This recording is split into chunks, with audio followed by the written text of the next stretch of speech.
Hello students, हम पढ़ेंगे रासायनिक बंध जो हमारा फर्स्ट यूनिट है। आज हम पढ़ेंगे सहसंयोजक बंध यानी कि कोवेलेंट बॉन्ड। जब समान अथवा लगभग समान विद्युत ऋणात्मकता वाले दो अधात्विक परमाणु एक दूसरे के संपर्क में आते हैं तो उनके मध्य सहसंयोजक बंध का निर्माण होता है। एक सहसंयोजक बंध के निर्माण में भाग लेने वाले दोनों परमाणु इलेक्ट्रॉन का इस प्रकार से साझा करते हैं कि उन साझे के इलेक्ट्रॉन पर दोनों परमाणुओं का समान रूप से अधिकार रहता है। इस प्रकार ये परमाणु साझेदारी द्वारा ही अपना निकटतम निष्क्रिय गैस का विन्यास प्राप्त करते हैं। तो हम कैसे डिफाइन कर सकते हैं कि एक सहसंयोजक बंध को किन्हीं दो परमाणुओं के मध्य साझे के इलेक्ट्रॉन का वह जोड़ा जिस पर दोनों परमाणुओं का समान अधिकार हो, अर्थात जिसके द्वारा दोनों परमाणु परस्पर बंधे हुए हों, एक सहसंयोजक या कोवेलेंट बॉन्ड कहलाता है। A covalent bond forms when the orbitals of two atoms overlap and a pair of electrons occupy the overlap region. The space formed by the overlapping orbitals can accommodate a maximum of 2 electrons and these electrons must have opposite spin. जब दो atomic orbitals overlap करते हैं और उनके बीच में जो सहसंयोजक बंध बन रहा है तो वो जो स्पेस है वहाँ पर मैक्सिमम 2 ही इलेक्ट्रॉन्स रह सकते हैं। और वो भी कब रह सकते हैं उस ऑर्बिटल में, जब उनकी स्पिन जो है वो ऑपोजिट स्पिन्स हो। The greater the overlap the stronger the bond. मतलब जब दोनों परमाणुओं के एटॉमिक ऑर्बिटल्स ओवरलैप करके मॉलिक्यूलर ऑर्बिटल्स बना रहे हैं तो जितनी ज़्यादा ओवरलैपिंग होगी उतना ही मजबूत बंध बनेगा।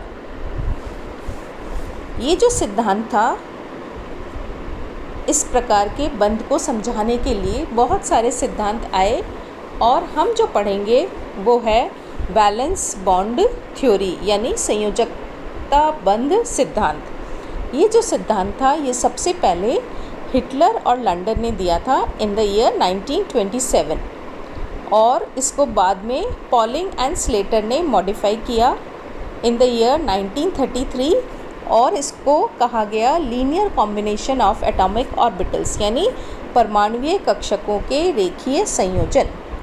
वैलेंस बॉन्ड सिद्धांत क्या कहता है कि एक अणु कुछ परमाणुओं का संग्रह है और दो संयुग्मित इलेक्ट्रॉन के युग्मन से दो परमाणु के मध्य एक सहसंयोजक बंध बनता है।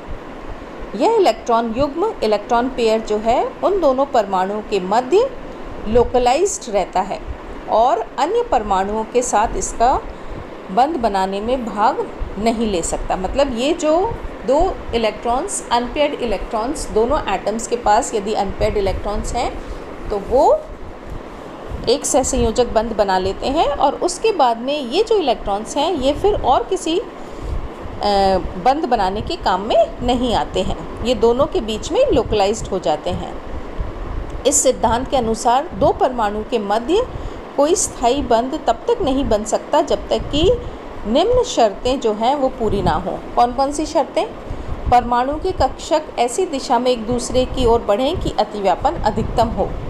यानी जब एटॉमिक ऑर्बिटल्स दोनों एटम्स के एटॉमिक ऑर्बिटल्स एक दूसरे के नज़दीक आ रहे हैं तो इस तरह से आने चाहिए कि उनके बीच में ओवरलैपिंग हो सके और जितनी अधिक ओवरलैपिंग होगी उतना ही मजबूत बंध बनेगा। अतिव्यापन जितना अधिक होगा बंध उतना ही प्रबल बनता है।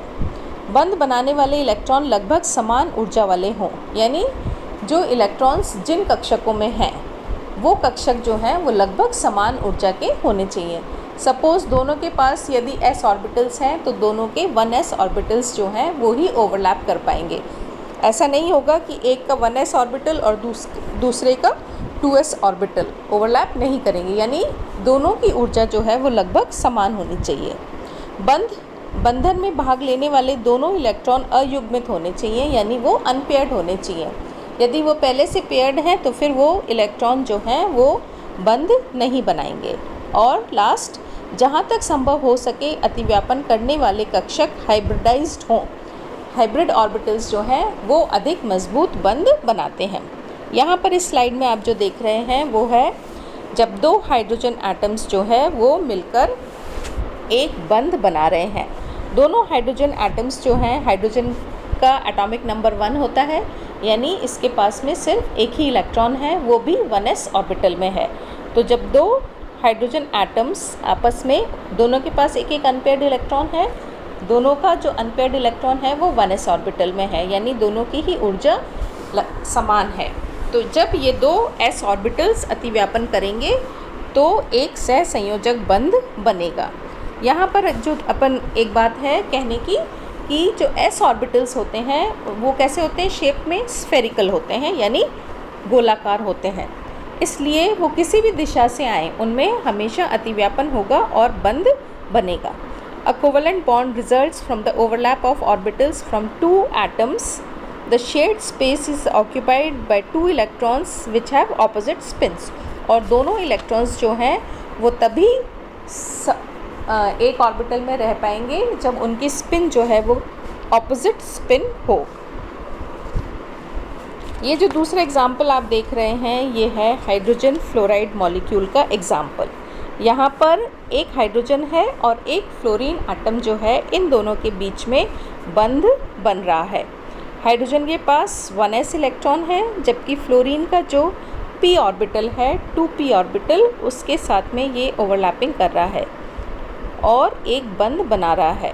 The greater the extent of orbital overlap the stronger the bond will be formed. जितना ज़्यादा अतिव्यापन होगा उतना ही मजबूत बंध बनेगा।